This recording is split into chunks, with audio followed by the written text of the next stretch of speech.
세 번째, 우리가 붙들어야 될 기본기는 뭐냐면 이거예요. 사랑받는 자녀의 자화상으로 무장하라는 거예요. 사랑받고 있는 자녀의 자화상으로 무장해야 되는 거예요. 왜 사이비에 빠지는 줄 아세요? 왜 혼란스러운지 아세요? 자기가 사랑받고 있는 하나님의 자녀라는 사실을 확신하지 못해서 그런 거예요. 교회의 문제가 아니에요. 목사님의 문제가 아니에요. 교회 부정부패의 문제가 아니에요. 세상의 문제가 아니에요. 성경 공부를 안 해서의 문제가 아니에요. 지식이 없어서의 문제가 아니에요. 사랑이 없어서 그런 거예요. 우리는 이미 사랑받았고 받고 있는 자녀로서의 자화상을 소유해야 되는 것입니다. 그것으로 무장해야 되는 거예요. 그리고 그것을 날마다 반복해야 되는 거예요. 여러분, 우리 부모 자식 간도 그렇죠. 여러분, 자식에게 사랑한다고 말씀해 주세요. 좀 50대 이상이신 분들은 그런 표현을 잘 못하죠. 애한테 아니면 사랑한다 표현 못하죠.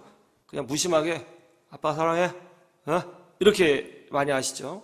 그러나 아이들하고 관계를 보면 아이들은 날마다 사랑한다는 표현을 부모로부터 들어야 돼요. 어제 들었으니까, 일주일 전에 들었으니까, 1년 전에 들었으니까 만족, 끝. 그렇잖아요. 마치 스마트폰과 같습니다. 하루 쓰면 다 충전이 떨어지잖아요. 다시 충전해야 하듯이 사랑한다는 말을 아이들은 부모로부터 날마다 들어야 돼요. 그래야 아이가 건강하게 자라요. 그래야 아이들이 방황하지 않아요. 그래야 아이들이 타락하지 않아요. 그래야 아이들이 바르게 살아요. 그래야 아이들이 건강하게 비전을 품고 사는 거예요. 우리도 마찬가지예요. 비록 문제가 많아도 나는 여전히 사랑받는 하나님의 자녀구나 하는 거를 하루에 12번 이상은 우리가 확인받아야 됩니다. 우린 그런 존재예요. 그럴 때 악한 마귀가 떠나가고 하나님과 기쁨으로 동행하게 되는 신앙인으로서의 마치 구약성에 나온 에녹과 같은 그런 삶을 살게 되는 거예요. 작가 릭 이젤의 위기라는 책에 나오는 내용입니다. 제리스 브라간이라는 청년이 죄를 지어 테네시주의 한 교도소에 수감되었습니다.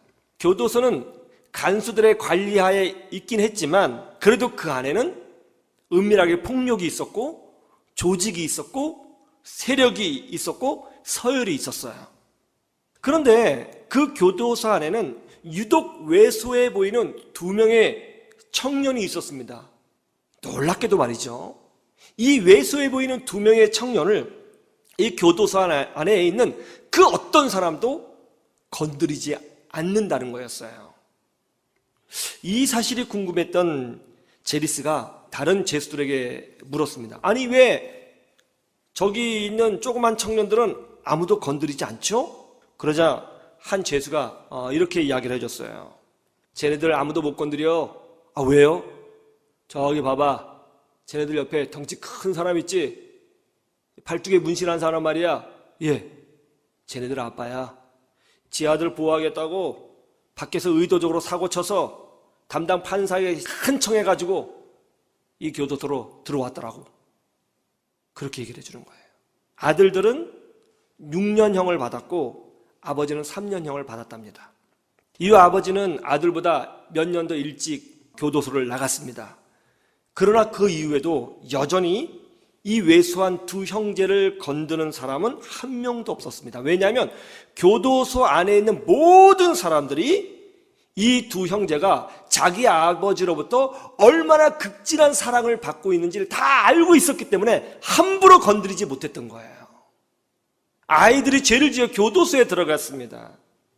그때 아버지는 부끄러워하거나 분노한 것이 아니라 오히려 자기 아들을 지키겠다고 그것에 따라 들어갔습니다. 이게 아버지의 사랑이죠. 왜 믿음이 흔들리고 연약해질까요? 하나님의 사랑에 대한 확신이 흐려졌기 때문에 그런 거예요.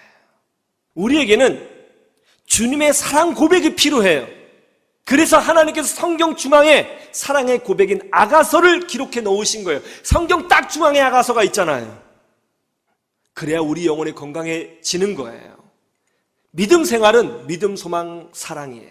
그래서 우리는 날마다 주님의 사랑을 읽어야 되는 거예요.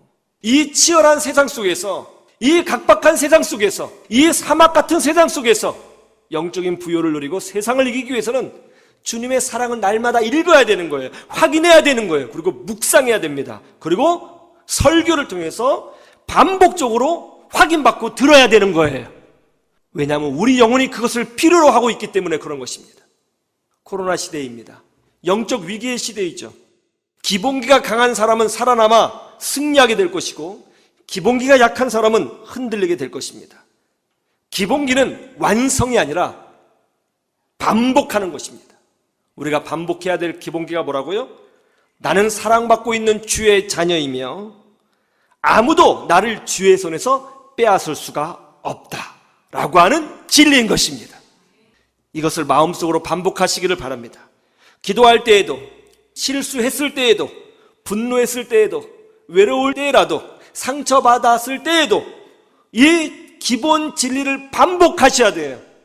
여러분 마음에 머리가 아니라 심령에, 아는 지식이 아니라 영혼에 울리는 북이 되도록 반복해서 단기 기억이 아니라 장기 기억으로, 장기 기억에서 내 영혼의 중심으로 바뀌도록 날마다 반복하고 선포하고 하셔야 되는 것입니다. 그러면 우리 마음속에 있는 모든 두려움과 근심과 걱정이 완전히 떠나가는 것을 여러분 분명히 경험하게 될 것입니다. 이 기본기로 이 어려운 때에 승리하시기를 주님의 이름으로 축원합니다.